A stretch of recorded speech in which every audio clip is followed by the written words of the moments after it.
Hi, everyone. Good afternoon. Thank you for joining me for the last session of the day here. This is deploying macOS Catalina. This will be a very technical deep dive. My name is Mike Boylan. I'm on Apple's National Consulting Engineering team. The way that I like to describe our team is instead of covering a type of account like education or enterprise, or covering a geography, we cover a subject matter for the entire United States. And so I get to work primarily with education and enterprise customers and focus really heavily on deploying and managing the Mac. So the agenda for the session today, we'll go through some platform changes, then we'll talk about very specific workflows that center primarily around the macOS installer, and then we'll cover some resources, many of which have been out there for a while and some of which are new. I will say that because it's the last session of the day, we have a lot of content to go through. I may go 5 or 10 minutes over time. Hopefully that's okay, but I do understand if any of you really need to leave at the 4:45 mark, please feel free to leave and it's fine. But with that said, let's jump right into platform changes. So macOS Catalina brings a number of platform changes, and I want to start with this one.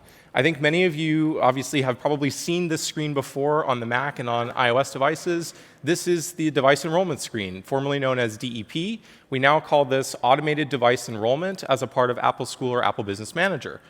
Now, we heard overwhelming feedback from all of you that while this is a great process, there was a lot more that you wanted to be able to do as a part of this process, right? And so this year, we're really happy to be able to introduce a feature we're calling Enrollment Customization. Now, I think Jeremy mentioned this a little bit this morning. You may have heard about this in some other sessions as well. But this essentially allows you to customize the onboarding process before enrollment into MDM actually happens and customize it by using modern forms of authentication, perhaps corporate branding, acceptable use policy, consent text. And again, what's really nice about this is that it happens before the device actually gets enrolled into MDM, and MDM shows this as a web page. And because it's just a web page that overlays the setup assistant, it is entirely customizable and very, very flexible. So this is a mock-up that our marketing team did for an acceptable use policy on iOS and also on the Mac. But of course, you're free to customize this however you'd like. And Jamf has really great options, really sort of purpose-built templates for adding things like text or modern forms of authentication here. Now, for those of you that have done authenticated enrollment into MDM in the past, so that means that you were asking the user to authenticate with an LDAP credential before the device actually enrolled into MDM, you know that we would carry that username and password forward onto the next screen if you were making a local account in the setup assistant. But we heard a lot of feedback that you all wanted to be able to lock those values into place. And so we're really happy to bring this feature into macOS Catalina, where using the new enrollment customization feature, the MDM system can have the user authenticate against a modern IDP.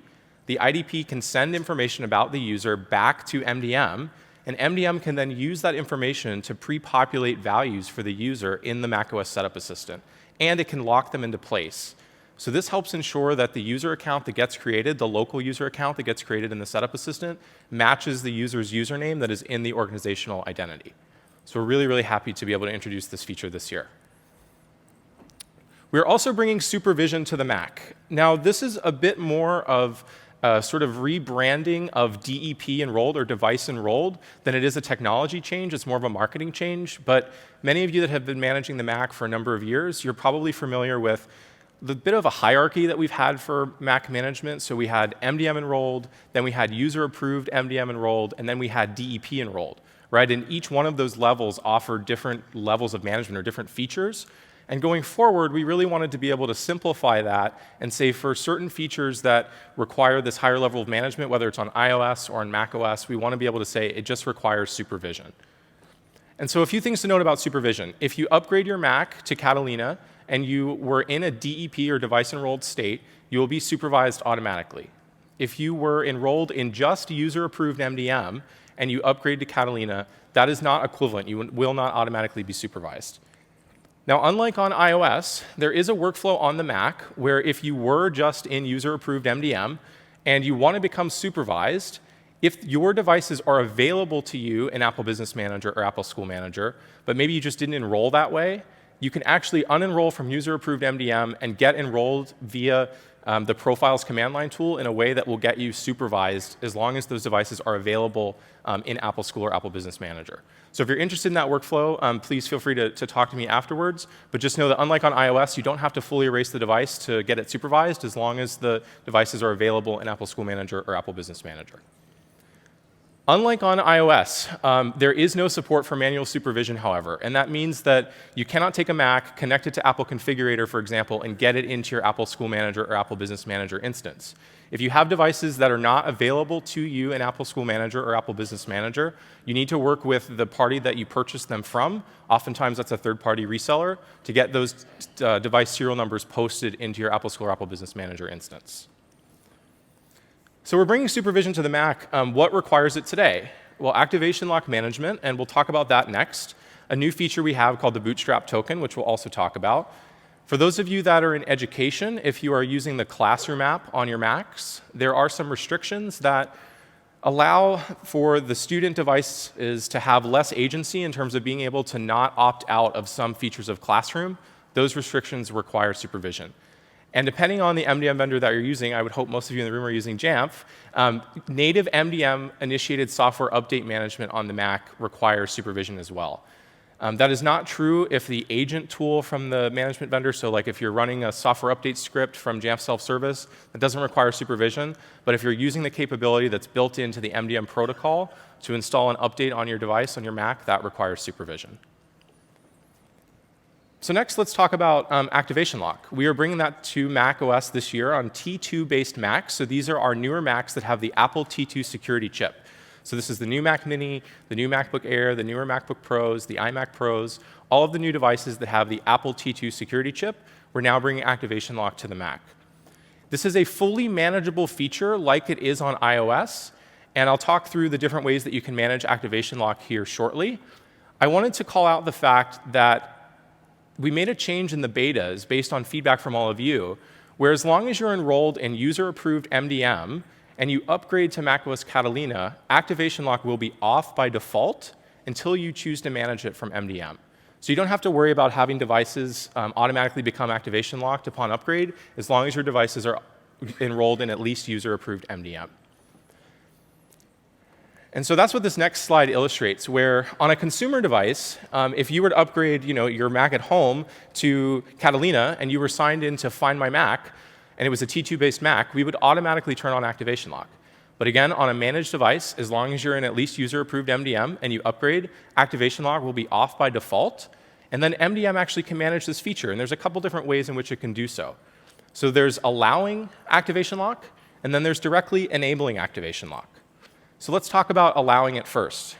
This is a bit more of a legacy option for managing activation lock. This came out of sort of the iOS 7 era when we first introduced activation lock on iOS.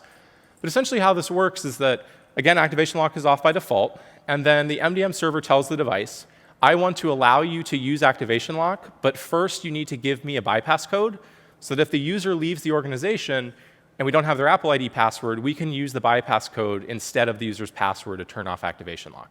Now, that can be done server-side directly with Apple, or it can be entered on the keyboard of the device instead of the user's password, and that will turn off activation lock. There's the other option, which is newer, and this is directly enabling activation lock. Now, what's nice about this is directly enabling activation lock, instead of locking the device to a user, actually locks your device to the organization. And so this means that you can take advantage of the theft-thwarting power of activation lock without needing to have a user actually be signed in to Find My Mac. We introduced this back with iOS 9.3 because we introduced shared iPad, which allowed for multi-user iPad. And now, of course, on the Mac, there's the ability to have multiple users. And with managed Apple IDs, whether they're an Apple School Manager or Apple Business Manager, they cannot use the Find My service, right? But we still want organizations to be able to take advantage of activation lock. And so we allow you to directly enable it. This happens from MDM, so MDM sends a command to Apple, includes all the keying material that it needs, and an activation lock is on, and then MDM can also directly turn activation lock off. Now again, on macOS, this only applies to T2-based Macs. So let me give you a little bit of background on kind of why Secure Token has been a bit challenging, both for you and for us, and then we can talk about kind of what we're doing this year to make a first pass at trying to make this better. So Secure Token is part of Apple File System, and it just works differently than it did in core storage. And to give you a little bit of background on this, if you manage File Vault back in the era where we had core storage, and you know if you wanted to add another user to File Vault, you only needed to enter their password, right? You'd go into System Preferences, and there was the Security and Privacy Preference pane, and there was a button to add a new user to File Vault. You only needed their password. You didn't need your password. The reason for that is because there was sort of an intermediary key that we were able to use in the operating system for certain cryptographic operations, including adding and managing File Vault users. When we introduced Apple File System, we wanted to make the system more secure, and so we removed that intermediary key. And essentially, the reason why Secure Token is problematic is it is a cryptographic problem. Once I have a Secure Token, essentially once I have a key, if I want to be able to grant another user access to unlock the volume, I need my password to unlock my key so that we can then derive a new key for that secondary user. There's no other mechanism for us to be able to grant another key for that extra user. And that's what brought us Secure Token. So a few things to comment on here. There is description of Secure Token and workflow guidance for how to properly manage it in the macOS deployment reference guide. And I'll show you the URL for that at the end of the presentation. Now, in macOS Catalina, we are introducing a new feature called the Bootstrap Token to help with very specific workflows that can grant Secure Token more easily for mobile accounts and the DEP, or Device Enrollment Created Admin account. Okay, this is not able to be used for any arbitrary local account. It is very targeted at mobile accounts and the admin account. But that was the area of feedback that we got most from you all, is I'm having trouble with Secure Token with mobile accounts, and I need my IT admin account to have Secure Token. So there are some requirements for this. The MDM server needs to support it, as is a feature with MDM, where essentially the client generates a key that gets stored with MDM, and instead of using your password when we need to grant another user Secure Token, we ask MDM for that key, and we're then able to use that to grant the new user Secure Token. It does require device supervision, so these need to be devices that were enrolled through Apple School or Apple Business Manager. And today, it does require that an admin user be created interactively in the Setup Assistant. So at the Create User account, that needs to be an admin user that's being created. Or you can use the Profiles command line tool. And if you use man profiles, you can get more information about how to script the Bootstrap token with the Profiles command line tool. So let me give you a workflow example where this is actually very, very helpful. And hopefully this resonates with a lot of you. So this is the case where a user is setting up the device on their own. They're going through the automated device enrollment process. And so you're allowing them to be an admin. They make a local account, right? So steps 1 through 3, that's been true for many releases now since we've had Apple File System. But then steps 4 and 5 are new, right? Where after the account gets created, the device now escrows this Bootstrap token into MDM. And in step 5, when you as IT then log into the Mac next, your account will automatically be granted a Secure Token, leveraging the Bootstrap token. Now, I cannot comment specifically on Jamf's current level of support for this. That's something we'd have to ask their product team.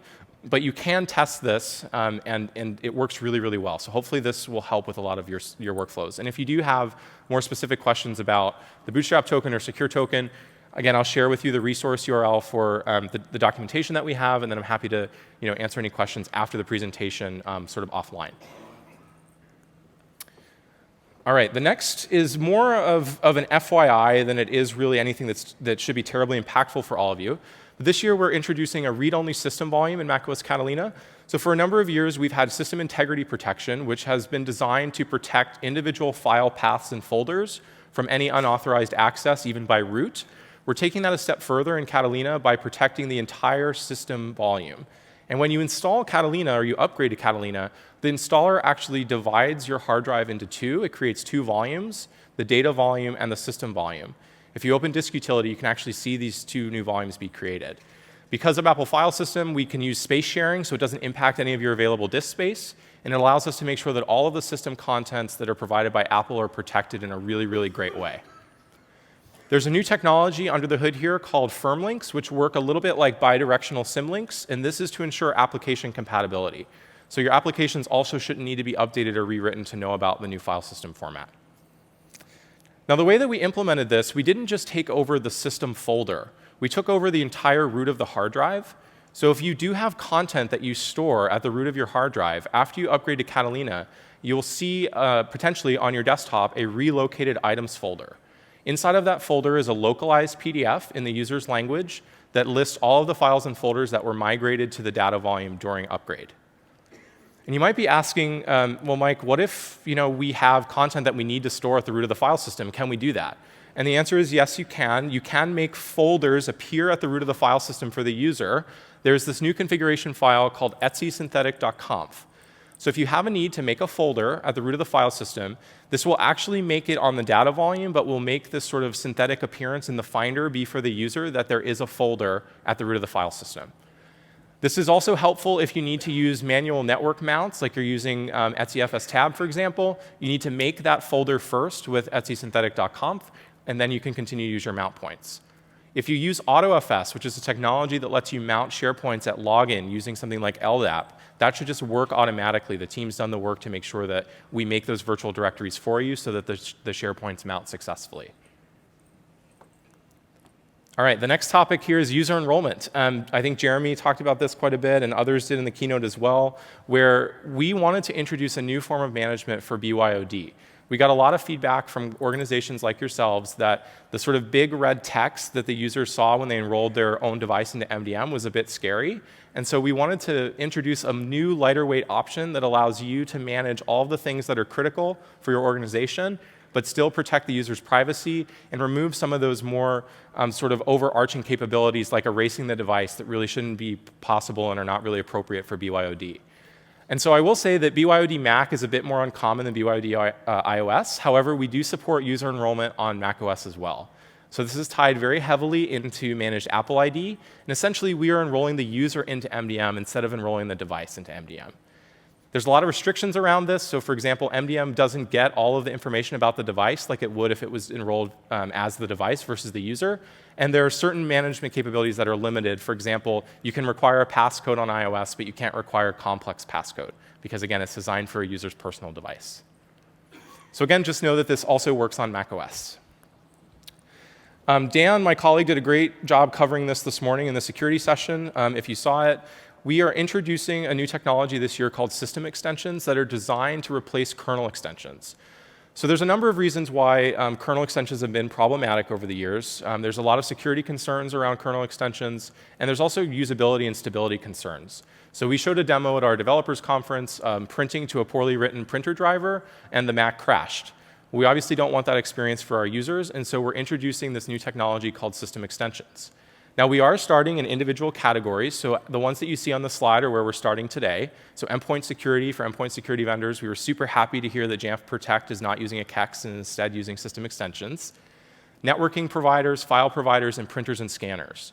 Now, the really important thing for you all to know in the room as admins is that in all of those categories that we announced system extension support for this year, we also announced that kernel extensions in the same categories are deprecated, and they will be removed in a future version of macOS.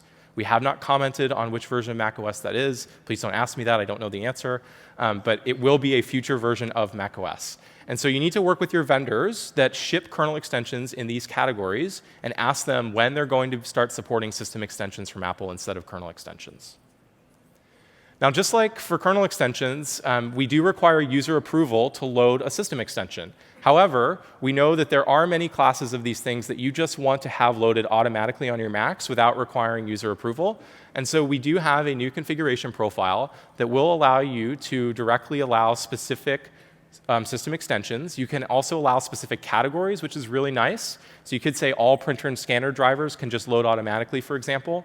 And you can, of course, load individual developers as well. So it's entirely customizable and very flexible. You can also disallow user overrides as well if you don't want users to be able to approve their own system extensions.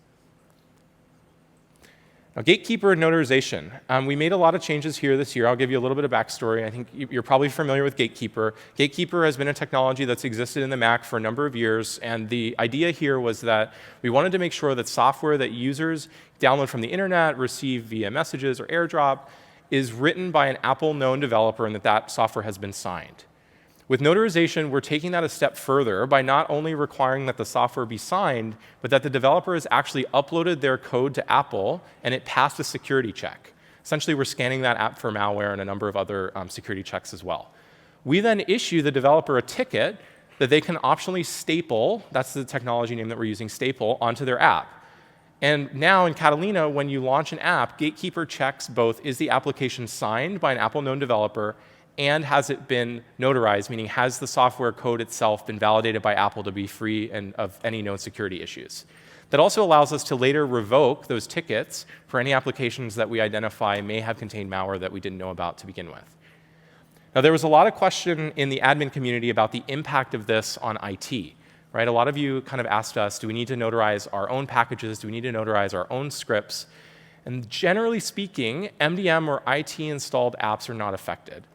The reason for this is that notarization ties very deeply into Gatekeeper. And so I'll give you an example here where if you're the admin and you download Firefox onto your Mac and you launch it or try to launch it, open the disk image, Gatekeeper will of course check to see has that app been signed and has it been notarized.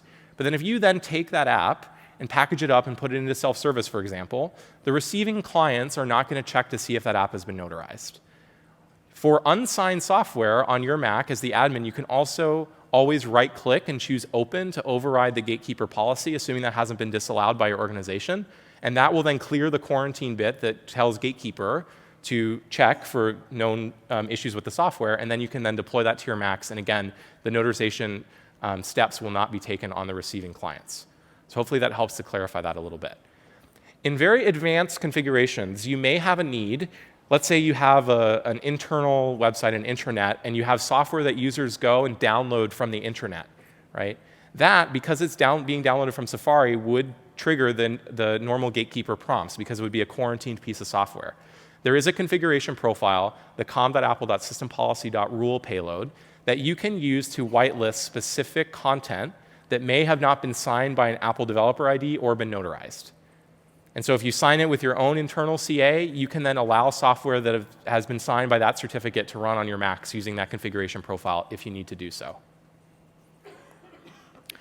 The single sign-on extension, this is something we're incredibly excited about this year because we're bringing it both to iOS, iPadOS, and macOS. And this allows for developers to build applications to easily allow for single sign-on across the entire operating system. This can happen via an application, via a website, or entirely transparently behind the scenes. So a great example of this is if you have perhaps a commonly used piece of productivity software, you may know that some of those apps that require you to sign in, they maybe recognize your credential and they don't require you to sign in a second time, but maybe that developer also ships some other apps that for whatever reason don't recognize your credential and require you to sign in a second time. Developers like that could write an application or an authenticator app that allows you to sign in once, and then those credentials can be shared across all the other applications that are written by that same developer, and that's using the new single sign-on extension. They also apply to internal domains. So if you wanted to use one of these single sign-on providers for a website, we have this new configuration profile called associated domains. And why this is necessary to have in place is that we have had some support for single sign-on in applications in macOS and iOS for quite a while, but it required the developer to build into their app the list of websites that application can be used for single sign-on for. And obviously that's not scalable if we want a particular vendor to be able to offer single sign-on. Let's say it's an Okta or a Ping or a Microsoft, for example. If they're used by all of you in the audience, they can't possibly build in all of your domains into their app. So this configuration profile allows you to decouple the application from the associated domains that should be used for single sign-on. Now we're also building a first-party Kerberos extension in macOS Catalina. So if any of you are using Enterprise Connect or have heard of Enterprise Connect, this is essentially Enterprise Connect. There are some differences I'll talk about in a second. But it is built into the operating system, built into macOS Catalina, and is free of charge. And it's entirely configured via MDM. So for those of you that are integrating with on-premise Active Directory and maybe you're binding your Macs or using mobile accounts, you could look at using the new Kerberos extension instead, which allows you to keep your passwords in sync with what's in the organizational directory, and it manages your Kerberos tickets so that your users can have single sign-on access to all of the services that they need in the organization without having to enter their password again. So you get sort of all of the benefits of binding to Active Directory, but without the hassle of having to be on the network and contacting the domain controller on a continuous basis. Now, if you do leverage Active Directory certificates or you need to access DFS file shares, you may still need to bind, but you can use the Kerberos extension for your users and not use mobile accounts. You can still bind and use this as well if you need to. It works a little bit differently than Enterprise Connect if you're familiar with scripting in Enterprise Connect, in that this tool now, because it's built into the operating system, it cannot directly run scripts. However, it broadcasts sort of at the OS level notifications for things like I've successfully changed my password, or the user's password is about to expire, for example. And you can have scripts that are listening for those events and then perform actions on demand when the tool generates those events. So this is what it looks like. It's very simple and transparent. Notice there's a little key up in the menu bar, username and password field. The user can sign in with their directory account. They can choose to save their password. And then on next login, for example, they automatically would get a Kerberos ticket granting ticket, and they have access to all of their services in the organization. Now, this is designed for on-premise Active Directory. This does not provide integration with Microsoft Azure, and that's where other vendors can ship products leveraging the single sign-on framework and extension to do those types of things. We chose to build a first-party client specifically for on-premise Active Directory.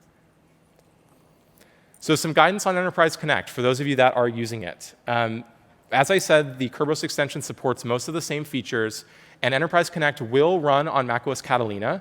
We are providing support for Enterprise Connect until next fall, so 1 year after Catalina shipped. Test the new Kerberos extension in your environment and talk to your Apple teams about migration guidance for how to move from Enterprise Connect to the new Kerberos extension.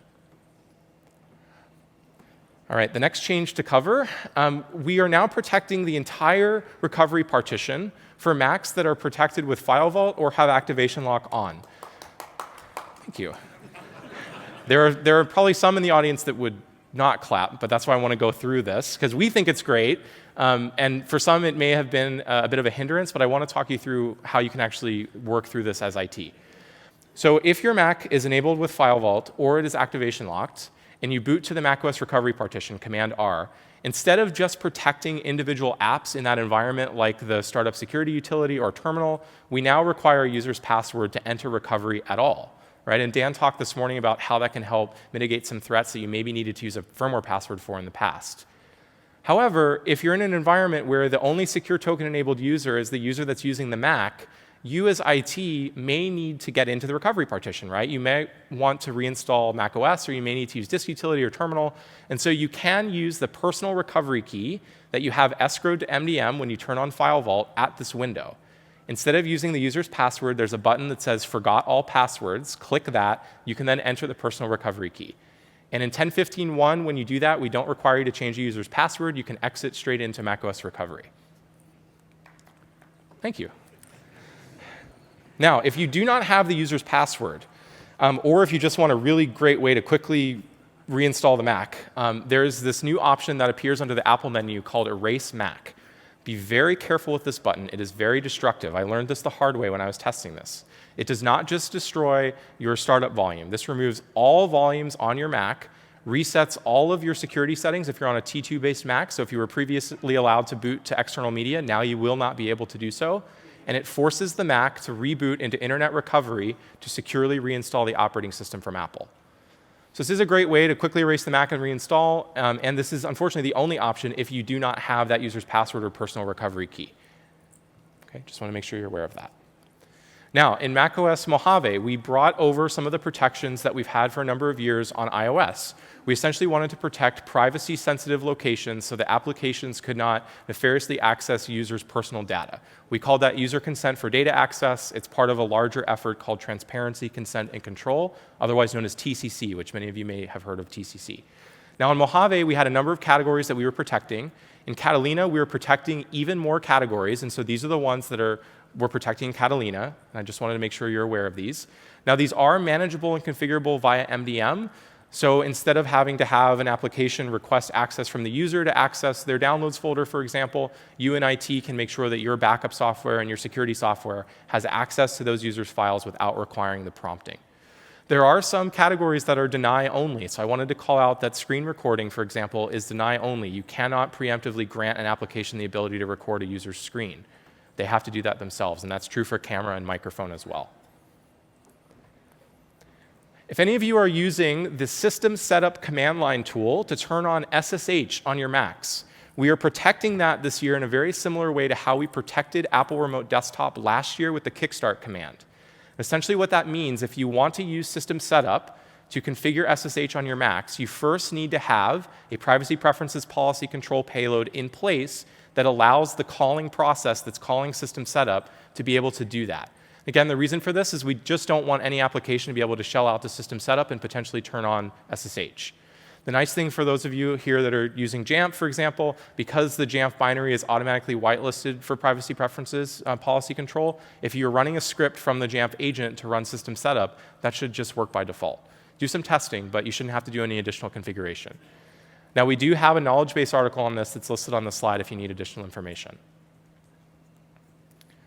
All right, we are also protecting notifications in macOS Catalina. So we don't want an application to be able to bombard a user with notifications without their consent. And so if you upgrade to Catalina on your Mac and you had applications that were sending you notifications, you'll see that it asks you for consent. Now, we understand in the organization that you may have software, for example, the Jamf agent, security software, backup software, that you want to make sure can send users notifications. And so we've brought the Apple notification settings payload over from iOS to the Mac, so that you can now configure applications that should be able to send notifications to the user without requiring their consent. Thank you. Yeah, and that was based on feedback during the beta cycles as well. We are transitioning from the default shell from Bash over to ZSH. ZSH is highly equivalent. We do have a knowledge base article on this that's listed on the slide. Just know that when you upgrade to Catalina, we won't migrate existing user accounts, but any new user accounts that get created on the machine will use ZSH instead of Bash as their default shell. You can then also change your default shell from Bash to ZSH if you'd like to do that. We've gotten some questions around why we need to do this. The version of Bash that we've shipped in macOS for a number of years is pretty old, and we're not able to update it because of the licensing of the new versions of Bash. And so ZSH is highly equivalent, and we chose that instead.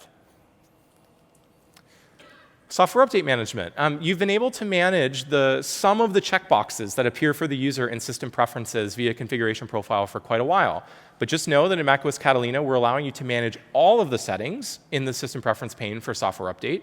And so if you want your clients to automatically receive software updates, automatically apply security updates, any of the settings that they can set themselves in system preferences, you can now manage with the software update payload. And all of the settings that you manage will be grayed out so that the user cannot change them. All right, the last big platform change here, Catalina will not run 32-bit apps. Yay.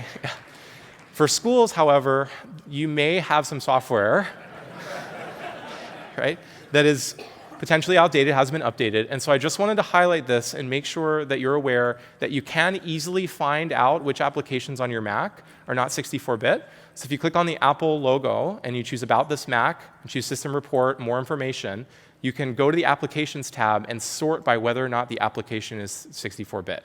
So it's really easy for you to find the ones that are 32-bit. For those apps that are 32-bit, you need to ask the developer to update them to be 64-bit. So there are a lot of platform changes. There are also a number of other configuration profile updates and restrictions as well that we didn't have time to go through this, today. But hopefully that was a helpful overview of all of the platform changes. And next, I'd like to go a little bit into workflows. Now, in this section, we're going to focus primarily on the macOS installer. Now, of course, this is the tool that all users around the world use to update or upgrade their Macs, but it's also a really powerful tool for IT. Now, some of this content may be a review for some of you, but I'm hopeful that for a lot of you in the audience, there's at least a few pieces of new information in here. So these, just as an FYI, are the requirements for macOS Catalina. We're really happy to be able to offer 7 years of hardware support for Catalina. And if we think of the installer as a tool for IT, we have to think about acquiring the installer and distributing the installer to your clients. So there are a number of ways that you can acquire the installer. You can, of course, go to the App Store or System Preferences, depending on your version of macOS, and get the installer. But because it is an app, like any other app on the Mac App Store, you can also go into Apple Business Manager, Apple School Manager, and request licenses for the macOS installer. And then you can use MDM to actually push out that application to your Macs. There's also a new flag on the software update command, which I'll show you here in a second, that allows you, once you're on Catalina, to easily script the download of the macOS installer. Thanks. So this is the new command. Once you're running Catalina, you can run software update -- fetch full installer, which will download the latest full installer and place it in your applications directory. You can also specify a specific version by using the full installer version flag. Now, you won't be able to get Panther with this, or Cheetah, Tiger, But you can get, for example, Catalina, Mojave, and High Sierra using this command. Right? And we think this is really helpful, thank you, for IT to be able to just very easily and quickly download the installer. And this can also be paired with startosinstall, which I'll talk about in a second, to have a fully automated workflow to download the installer and execute it on a specific Mac. So I spent a lot of time this past year talking to a lot of customers about installing macOS. And for some reason, there's a big misconception out there that for whatever reason, that internet recovery is the only way that you can install or reinstall macOS. And I want you all to know that is one way, yes, but there are, of course, many others. So there's the MDM command, which I'll talk about here in a second, the command line tool, booting from external media, internet recovery, or the install assistant, which is the macOS full installer. So first, I want to start with the MDM command, because we do need more MDM vendors to take advantage of this feature. This allows for, and this has been in the operating system since 10.12, this allows for MDM to send a command to the device to go out and get the full installer and begin the upgrade to the next major version of macOS. If the user signed in, they'll get a small notification that prompts them to restart the device. If no one is signed in, so if the device is at the login window, for example, and that's where I think this would be really helpful for, say, a lab, the devices just begin the upgrade and reboot. There's no user interaction required. And it does leverage content caching as well. So I want to show you a quick video. Now, this is going from High Sierra to Mojave. And the reason that I don't yet have a Mojave to Catalina video to show you is that in previous versions of the operating system, this process is dependent on us shipping the little notification that tells consumers worldwide, hey, there's a new version of macOS available that you might want to take a look at. You guys have probably seen that notification in Notification Center. When that ships for Catalina, you'll then be able to use this to go from Mojave to Catalina. Now, the nice thing is, once you're on Catalina going forward, it will work on the day of release and is no longer tied to that notification that we've posted. So this is if a user signed in, they'll get the little notification, and they can choose to restart. This is not a terribly exciting video because we click restart, and then the device just reboots and starts the upgrade in Mojave. Right? It's very straightforward. Now, I sped this progress bar up quite a bit. So this is about 35 minutes or so to do the upgrade. And because we were going to Mojave, the user will be prompted for dark mode. But again, if the user was not signed in, if it was just at the login window, this would have just happened. So again, I think it'd be really great for a lab where you just say, OK, upgrade to the next major version, and that's all you have to do. Now, Catalina, so you'll see the prompt here in Mojave for dark mode. Catalina, of course, has the great auto mode that lets you use light mode during the day and dark mode at night. But here we choose dark. And we're back to the desktop, and we are running the next major version of macOS in this case. So we think this is really powerful. We need your help evangelizing this to get it built into MDM product. Now, more practically speaking, if you're using an MDM vendor, and again, I can't comment specifically on Jamf's integration with that particular command. We need to ask the product folks here. But if it doesn't support it, we do have the startosinstall command that is actually built into the macOS installer. Now, this is a tool that has a number of really powerful capabilities. So you can update or upgrade a Mac. But there's also this great flag called erase install, which allows you to fully erase and reinstall macOS on a device that's booted to its current boot volume. So you don't need external media. You don't need to boot to internet recovery. You can run this command while you're booted to macOS, and it will erase and reinstall the device. We also have the ability to tag on packages here with the install package command, and I'd like to show this to you. So this is a Catalina machine, and if you look on the desktop, we have the Microsoft Office Volume License Package Installer. And if we go look in the Finder, there's just 2 files to show that I've used the Mac. But if you look at the Applications directory, you'll see that Office is actually not installed, but we want it to be there for the next user. So I'm going to show you this interactively in Terminal, but this also works really great from, say, self-service so that you can place a button in there for either the users or IT to automatically reset their Mac. So here's startosinstall. We're going to use the -- erase install and agree to license flags. And then we're going to do -- install package. Now we're going to drag over the Microsoft Office installer. If you wanted to use this from self-service, you would need both the package and the installer on the client for this to be able to be combined together. Now, it does a little bit of prep work. Then the machine reboots. And I'm showing you Catalina to Catalina here, but you can also do an erase install and upgrade. So if you were running High Sierra or Mojave and you wanted to erase the device and upgrade to Catalina, you could do that. If you are using the same version of macOS, notice it only took about 10 minutes to do this process. It doesn't take the full 35 that it usually takes to do a full OS install. So here we are back at the Setup Assistant. Now we're going to leverage device enrollment to skip as many screens as possible here. I did leave on the time zone so I could enable location services. I skipped user creation. I'm going to sign in as the IT admin account that was created via MDM. You'll see when I sign in that I've also skipped all of the other additional setup screens that you would normally see when you sign in on a new version of the operating system to make it a really seamless and transparent process to get to the desktop. Now you'll see immediately the Office installer is gone. If you go in the Finder, those files I had were gone, and you look in the Applications folder, and Microsoft Office is there and available to use by the next user. Now, I only showed you installing one package, but you can also install multiple packages. You just continue to chain them onto the command. And now in the Catalina installer, they execute in the order in which you pass them into the command. You can clap for that. Yeah. Okay.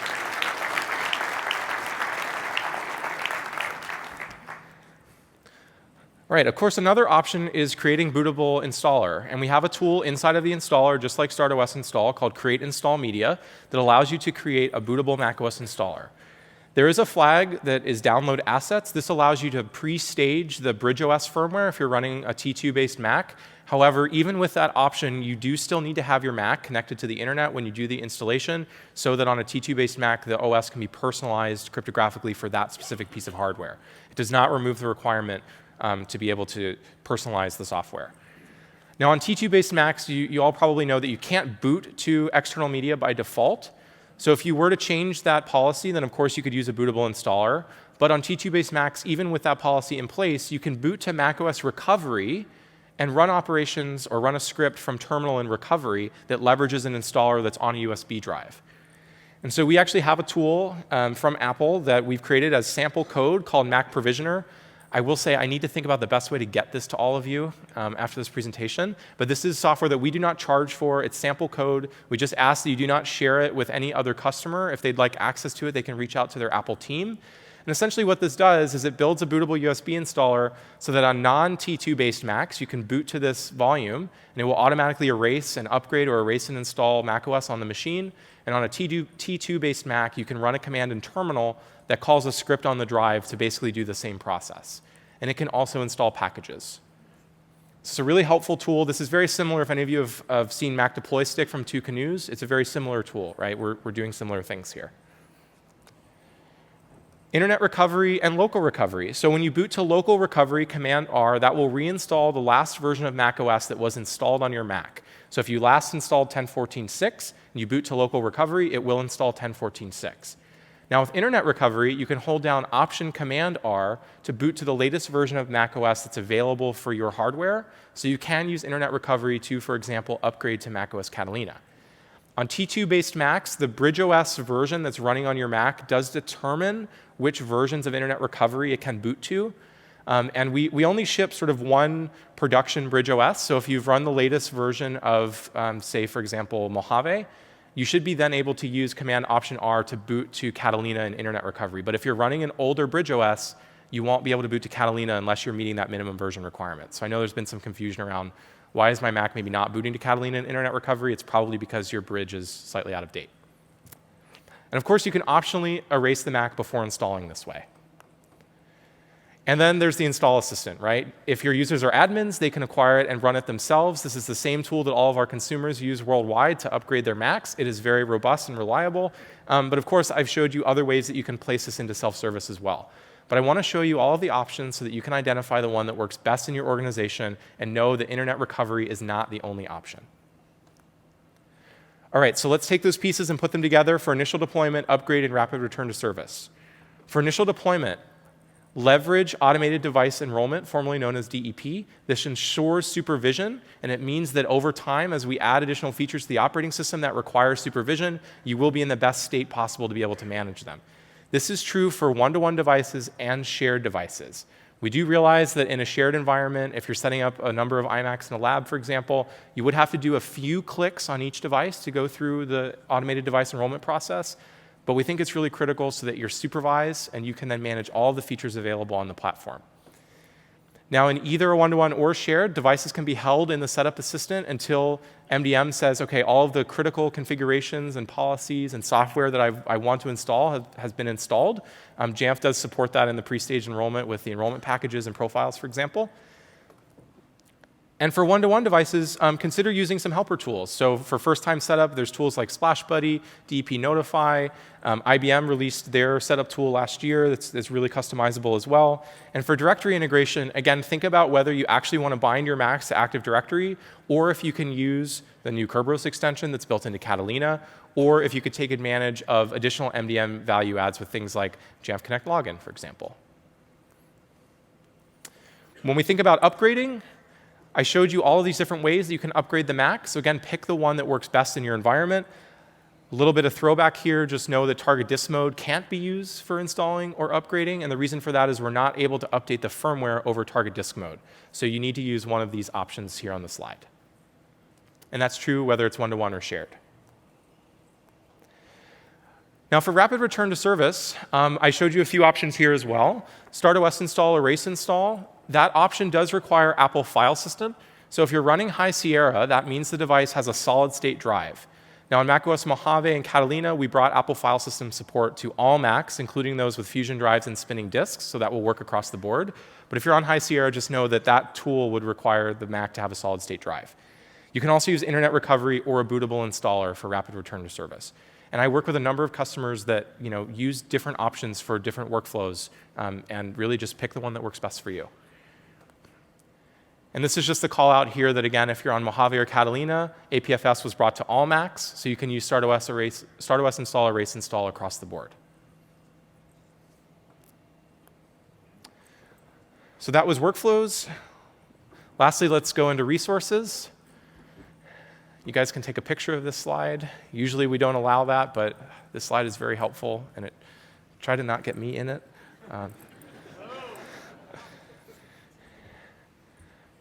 But we have a number of knowledge-based articles here that cover all of the topics that we went through today. And these knowledge-based articles are continuously updated for the most relevant and accurate information for the different operating system releases. And some of them are new. So for example, the bash to ZSH document is new, and the remote login in Apple Events 1 is new as well. We have new MDM developer documentation. Now, this is primarily designed for MDM developers, but I also think it's really helpful, especially during the beta cycle for you in IT, because this shows you changes between releases, which is a new feature. And we now pull this documentation directly from our code, so it's more easily for us to update, and it's more accurate because it's coming straight out of the code instead of being rewritten. So during the beta cycle, for example, you can see which version of the operating system did that new restriction ship in. And there's a little toggle in the upper right-hand corner for that. We also have an MDM settings reference for IT. Now, this is essentially the MDM developer documentation, but formatted differently and a little bit more nicely for you all in IT. And what I really like about this document is that we document what happens when you have a configuration profile and you want to have two of them of the same type. We list which configuration profiles can be combined in this document. We also list, do they work on the user channel or device channel or both? We also list, do they apply to iOS, tvOS, or macOS, or all of the above? So this is sort of your one-stop shop to go to look at all of the different payloads that are available, which devices they apply to, which channels they apply to, and if they can be combined. We have the macOS deployment reference guide. This is currently up to date for Mojave, and it will be updated soon for macOS Catalina, including new information around secure token and leveraging the Bootstrap token.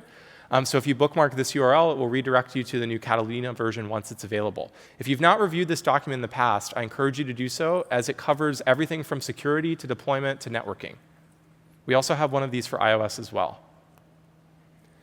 For those of you interested in security, we have a very, very detailed white paper, the Apple T2 Security Chip Overview PDF. This is available on apple.com. And if any of you are concerned about being able to securely erase your Macs, so maybe you've heard from your security department that we need to erase the Macs in a way that meet, say, the NIST purge standard, right? We document in this document for T2-based Macs that if you erase the Mac via MDM or via Find My Mac, it is erased in a way where the cryptographic material is erased, and it's the same way that we do it on iOS, and iOS is already listed as meeting the NIST purge standard when you erase all contents and settings. So if you need to talk to your security department, you can make that connection, and hopefully that will satisfy their requirement. All right, almost done here. Appleseed for IT. We made a big change this past year where we no longer need to invite you to participate in Appleseed for IT. We've opened the program to any organization that is in Apple School Manager or Apple Business Manager. If you're not familiar with Appleseed for IT, this gives you access to test all of the pre-release software from Apple, and it allows you to file feedback. And when you file feedback with the Feedback Assistant, when you're signed in with a managed Apple ID from Apple School Manager or Apple Business Manager, that feedback goes into a different queue than the consumer queue. It gets much higher visibility, and we're able to get things fixed more quickly. There's no commitment or promise of SLA here, but I have seen, for example, an issue be filed in Beta 3 for Appleseed and be fixed by Beta 4. It's a really powerful way for you all to provide feedback to Apple. All you need to do is log in with your managed Apple ID. And last but not least, we have AppleCare Professional Support, which is designed to provide enterprise-level support. So this is not the same AppleCare that you call to get help with just something that's happening on your iPhone. This is, hey, I am trying to use the new Kerberos extension in macOS Catalina. I have this Active Directory functional level, and for some reason, I'm not getting a Kerberos ticket granting ticket when I sign in. Right? That's the type of enterprise-level support that AppleCare OS support can provide. We have 3 different levels of support here. I highly encourage all organizations to get at least the bare minimum contract level of support. That gives you 10 cases that you can open per year with us. And really, it's about any issue that happens in your enterprise related to Apple. Right? And again, this is a much higher level of support than generic AppleCare. This also supports Apple School Manager and Apple Business Manager. So if you're exploring Federation, for example, in Apple Business Manager, and you run into an issue, this team can help support you. So with that, I thank you all so much for sticking around a few extra minutes. Hopefully this was helpful. And have a good rest of your JNUC.